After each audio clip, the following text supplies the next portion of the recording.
Hello everyone, my YouTube channel. आज हम SSC GD के बारे में कुछ बेसिक इन्फॉर्मेशन के बारे में जानकारी देने वाले हैं। ठीक है। तो जैसे कि आप लोगों को पता होगा, हम और एक वीडियो में बता चुके हैं कि जो एप्लीकेशन बिगिन यानी कि एसएससी जीडी का एप्लीकेशन बिगिन होने वाला है, यानी कि 24 नवंबर को इसका फॉर्म स्टार्ट होने वाला है। ठीक है। तो आप लोगों को पता भी होगा क्योंकि एसएससी ने बहुत पहले ही इसका कैलेंडर जारी कर दिया है। ठीक है। और इसकी लास्ट डेट है 18 दिसंबर। ठीक है। तो हमारे मतलब हम आज आपको ये बताना चाह रहे हैं कि जैसे जो भी एससी और एसटी और ओबीसी में जो आते हैं वो अपना कास्ट सर्टिफिकेट बनवा लें, क्योंकि 28 दिसंबर से पहले का ही होना चाहिए। अगर आपका 28 दिसंबर के बाद अगर कास्ट सर्टिफिकेट है तो आप हो सकता है कि वहाँ से आप फाइनल सिलेक्शन से निकाल दिए जाएं। ठीक है। तो आप लोग यह गलती ना करें, क्योंकि अभी एसएससी स्टेनो और सीजीएल वगैरह कई ज्वाइनिंगें लोगों की हुई हैं। तो हमारा एक दोस्त ही है था, उसका मतलब स्टेनो में हुआ था, लेकिन उसे बहुत दिक्कत हुई। हालांकि उसका हो गया फिर, लेकिन ऐसा क्यों करूँ। अभी जैसे 3 साल का मान्य है कास्ट सर्टिफिकेट। ठीक है। तो आप लोग ऐसा करें, अभी अभी से बनवा लें, अभी बन जाएगा। जब तक लास्ट डेट होगी 28 दिसंबर इसकी लास्ट डेट है। ठीक है। तो तब तक इसका आपका बन जाएगा कास्ट सर्टिफिकेट। ठीक है। तो आप लोग बनवा लें, बस मुझे यही जानकारी देनी थी। और वैसे तो मैं ये जानकारी पहले दे चुका हूँ, और भी बता दे रहा हूँ कि जो कि आप लोग तैयारी शुरू कर दें। तो इसमें एज होती है 18 से 23। ठीक है। क्योंकि 24 नवंबर से इसका फॉर्म स्टार्ट होने वाला है। ठीक है।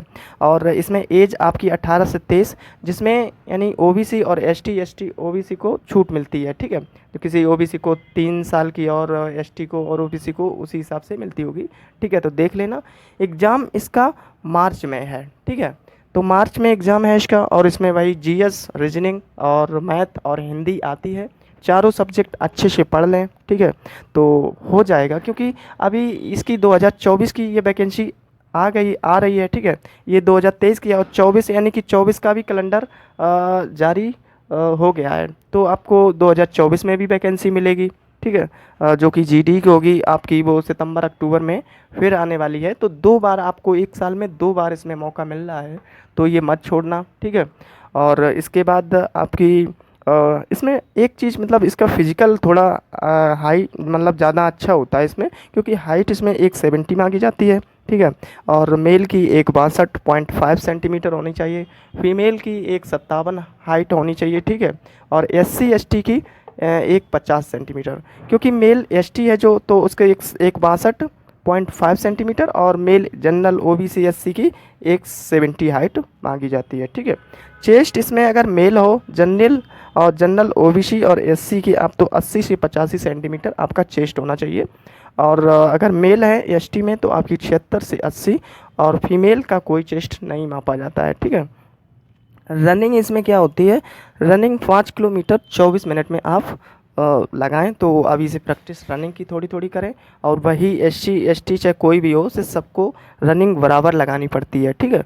और फीमेल में 1600, फीमेल को 1600 किलोमीटर, 1600 मीटर, 1600 किलोमीटर नहीं, 1600 मीटर, 1600 किलोमीटर यानी कि आपको 1600 मीटर, नहीं नहीं 1600 मीटर है। ओके। ठीक है। तो आपको 8 पॉइंट यानी कि 8.5 मिनट में आपको लगानी होगी वही एसटी को। ठीक है। तो 1600 मीटर आपको रेस लगानी होगी। और ये आपका बेसिक इन्फॉर्मेशन आपको दी है। ठीक है। तो जो लोग अभी तैयारी शुरू करना चाहते हैं कर दें, क्योंकि अभी वैकेंसी आ रही है। अभी 24 नवंबर से फॉर्म इसका स्टार्ट है। ठीक है। और अगले साल इसकी वैकेंसी फिर आ रही है। तो आपको लोगों को डबल चांस इसमें मिल रहा है। ठीक है। तो ऐसा मौका बार बार नहीं मिलता है। अभी जबकि कैलेंडर जारी हो गया है एसएससी का, तो पता भी लग गया है। और मेरी मतलब हमने इसीलिए आपको ये वीडियो बनाने का मकसद ये है कि आप लोग अगर एससी एसटी और ओबीसी है तो आप लोग कास्ट सर्टिफिकेट बनवा लें, वरना बाद में आपको बाहर कर दिया जाएगा। हो सकता है कर भी दिया जाए। और कुछ डिपार्टमेंट जैसे बीएसएफ, उसमें सीआई एसएसबी कई डिपार्टमेंट आते हैं। तो अब अलग अलग डिपार्टमेंट अपना मेडिकल कराते हैं। तो शायद इसमें भी ऐसा ही हो, तो अलग कोई कोई तो चला जाएगा, मतलब बिना सर्टिफिकेट से। ठीक है। कास्ट सर्टिफिकेट अगर आपका पुराना भी है तो भी चल जाएगा। और कुछ डिपार्टमेंट ऐसे होते हैं जो नहीं कर देते हैं। ठीक है, वहाँ से आपको सिलेक्शन हो सकता है, सिलेक्शन भी ना हो वहाँ से। ठीक है, तो ये छोटी सी अभी अभी क्या है, आप ऑनलाइन करवा दो, कहीं वकील वगैरह कहीं हो तो उससे उन्होंने से मतलब आप दे दो अपने बेसिक इन्फॉर्मेशन। ठीक है, और बेसिक जानकारी जो अपनी जो कुछ हो अपने दे दो और वहाँ पे आप बनवा लें। ओके, ठीक है, तो यही हमें बताना था। ठीक।